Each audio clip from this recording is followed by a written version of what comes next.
차기 통일부 장관은 정치인 출신이어야 한다.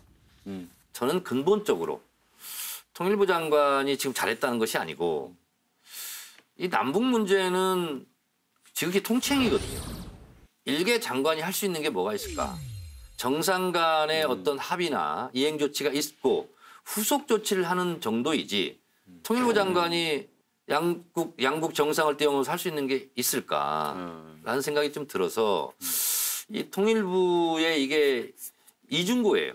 그래서 그럼에도 불구하고 저는 그런 조치는 필요하다고 봅니다. 아, 이 사람 정도면 북한에서 봤을 때 대한민국 정부가 북한과 대화할 의지가 있고 그리고 이 문제를 잘 풀어가려고 하는 의지가 있겠구나 하는 상징적인 인물이 통일부 장관이 됐으면 좋겠어요.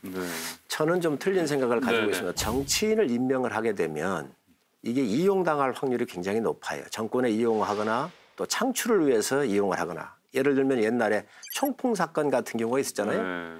참 잘못된 거예요. 그쪽에서 했잖아요. 자, 물론입니다. 그리고 지금 이 좌파 정부에서 이러한 정권들, 이 정권 유지를 위해서 하는 것도 나는 문제가 있다고 생각을 해요. 어떤 문제가 있느냐. 먼저 지방선거 할 때 어떻게 했어요? 정치적으로 이용을 했잖아요. 왜? 이게 정상적인 국민의 동의를 받으려면은요. 우리 지방선거 끝나고 나서 그러니까 싱가포르에서 할 수 있도록 아마 그렇게 하는 게 나는 더 국민적 지지를 받고 이 대북 문제에 대해서 국민들이 바라봤을 때 아 정치적으로 이용하지 않는구나라고 하는 신뢰를 줄 수 있다고 생각해요. 트럼프가 날짜 잡은 걸 우리 보고 어떡하라고요. 트럼프가 잡았더라도 한국 정부가 설득할 수 있잖아요. 우리가 정치 일정이 있다 그러면 그래서 그것을 이렇게 이용을 해서 평화가 왔다 뭐 하면서 뭐 이 참 어마어마하게 이렇게 했잖아요. 그래서 남북 문제는 절대로 어느 한쪽의 전유물이 아니고 또 한쪽이 정치적으로 이용을 해서도 안 돼요. 그렇기 때문에 정치인이 가서는 안 된다. 두 번째 정치인이 전문성이 없어요. 물론 있는 분도 있지만 그래서 통일부 장관이야말로 아주 중립적인 인사고 북한을 오랫동안 연구했던 전문가 중에 전문가를 임명하는 게 맞다고 생각을 해요. 통일부 장관 하마평에 임종석 전 실장하고 우상호, 이인영 의원 이제 오르내리고 있죠. 왜 나는 빼는 거예요? 아 그래 정청래 의원까지 좋습니다. 네네. 근데 배가 지금 산으로 가려고 그래요. 큰일 났습니다. 지금 현재 외교안보 라인 잘못한 게 뭐죠? 문재인 대통령이 미국 설득할 수 있을 것이다.